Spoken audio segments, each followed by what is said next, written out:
Hello, everyone. Welcome back to the Everyday Speaking Podcast, the place where John and Sarah help you speak English confidently, improve your fluency, and master everyday conversations. Whether you're a beginner or an intermediate learner, you're in the right spot to practice English naturally and make it part of your daily life. So grab your headphones and let's dive into today's conversation. Hi, I'm Sarah. It's great to be back, and a big welcome to all our listeners. Today, we are talking about a topic that can be a little scary for everyone, especially in a new language: job interviews. That's right, Sarah. Job interviews can be so nerve-wracking. You have to talk about yourself, your skills, and answer difficult questions, all while trying to stay calm and confident. But the good news is you can prepare for them. Exactly. A little preparation can make a huge difference. So today, we're going to break down some of the most common interview questions and give you some simple, effective ways to answer them. Ready to start? Let's do it. So, where do we begin? I think we have to start with the first question almost every interviewer asks. Tell me about yourself. Yes, the classic opener. It sounds easy, but it can be tricky. My best advice is to use a simple formula: present, past, future. Present, past, future. I like that. So, what does that mean? It means you start with your present situation, talk about your current role and what you do, then go to the past. Briefly mention your past experience that is relevant to this new job. Finally, talk about the future, why you are excited about this specific job. That's a great way to structure it. It keeps your answer professional and focused. Let me try to give an example. Let's imagine I'm applying for a marketing assistant job.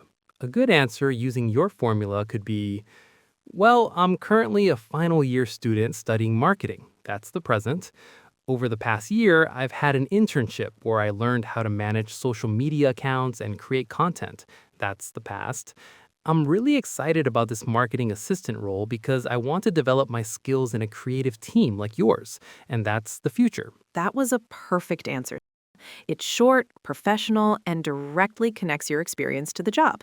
Listeners, notice she didn't talk about her hobbies or family. Keep it focused on your professional life. Right. Okay, let's move on to the next big question. What are your strengths? This is your chance to shine. But you don't want to just say, I'm very organized. You want to prove it with an example. A fantastic tool for this is the STAR method. The STAR method. I love it. It stands for situation, task, action, and result. Can you break that down for us?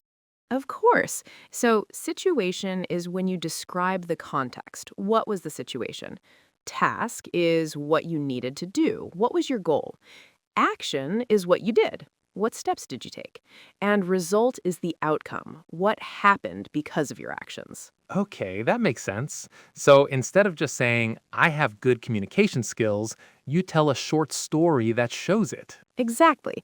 For example, if your strength is problem solving, you could say, in my last role at a cafe situation, we often had long customer lines during the morning rush. Task: I suggested we start taking orders on a tablet for people waiting in line. Action: as a result, we reduced the average wait time by 5 minutes and customers were much happier. Result: That is so much more powerful. It gives real evidence of your skill. And for our listeners, some good strength words you can use are reliable, organized, creative, collaborative, or a quick learner. Just remember to have a STAR example for it. Exactly. And let's not forget that your strengths should align with the job description. If the job requires teamwork, a great strength to highlight is collaboration. Let's try another STAR example with that one. Totally. Now, let's talk about the opposite and maybe the most feared question. What is your greatest weakness? Ooh, the tricky one. It feels like a trap. What do interviewers want to hear? They want to see that you are self-aware. This means you know yourself well. The key is to choose a real weakness, but one that is not essential for the job, and then, most importantly, explain what you are doing to improve it. Right. So it's about honesty and growth. A good example could be something like, In the past, I sometimes struggled with public speaking. I would get nervous presenting to large groups. However, I knew this was an important skill, so I joined a local public speaking club to practice. It has really helped build my confidence, and I feel much more comfortable now. That's a fantastic answer. It's honest, it shows you are proactive, meaning you take action to solve problems, and it ends on a very positive note. One thing to avoid is the classic answer, I'm a perfectionist. Interviewers have heard it a million times. Good tip. Okay, another very important question is why do you want this job? Or why our company? hmm This is where your research comes in. Before the interview, you must read about the company. Look at their website, their social media. What is their mission? What projects are they working on? Right. You need to connect your own goals and skills to what the company does. For example, you could say, I've been following your company for a while, and I was so impressed with your recent project helping local communities. I am passionate about using my marketing skills for a good cause, so I feel my values really align with your mission. That's a great answer. It shows genuine interest.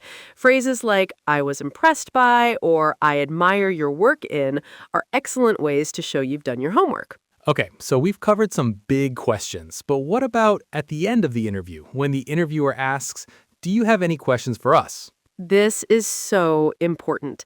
The answer should always be yes.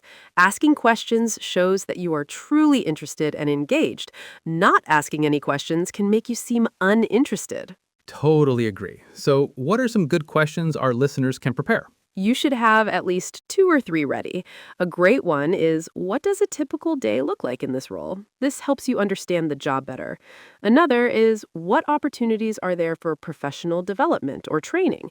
This shows you want to grow with the company. I also like to ask, can you tell me about the team I would be working with? It shows you're thinking about being a good team member. And of course, always ask, what are the next steps in the interview process?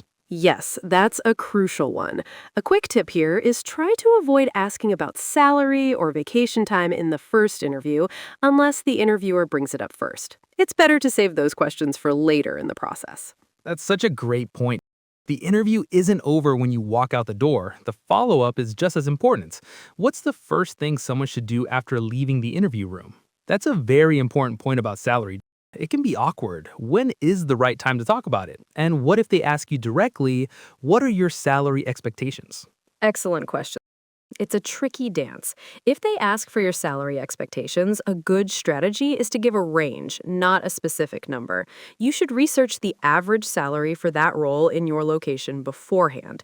You can say something like, based on their research and experience, I'm looking for a salary in the range of X to Y. This shows you've done your homework and gives you room to negotiate. That's such a great point. The interview isn't over when you walk out the door. The follow-up is just as important. What's the first thing someone should do after leaving the interview room? Within 24 hours, you should send a thank you email to the interviewer. It's a simple but powerful gesture. It shows you are professional, organized, and genuinely interested in the role. In the email, thank them for their time, briefly mention something specific you enjoyed discussing, and reiterate your excitement about the opportunity. That's a fantastic tip. A good follow-up email can really make you stand out from other candidates. It's also a great opportunity to add a small point you forgot to mention in the interview. For example, if you forgot to share a relevant skill, you could briefly mention it in the email. That's a great point. Okay, we've covered a lot of ground. Let's do a quick recap of our top tips for our listeners. All right. First, prepare for common questions. Think about your answers for tell me about yourself, your strengths, and your weaknesses. Second, use examples to support your answers, like the STAR method. Third, research the company and show your genuine interest. Fourth, prepare your own intelligent questions to ask the interviewer. And finally, a really important tip for everyone, but especially for language learners. It's okay to speak slowly, and it's okay to ask for clarification if you don't understand the question. Absolutely. You can say, I'm sorry, could you please repeat the question? Or could you rephrase that for me? It's much better to understand the question than to give a wrong answer. They will appreciate your effort to communicate clearly.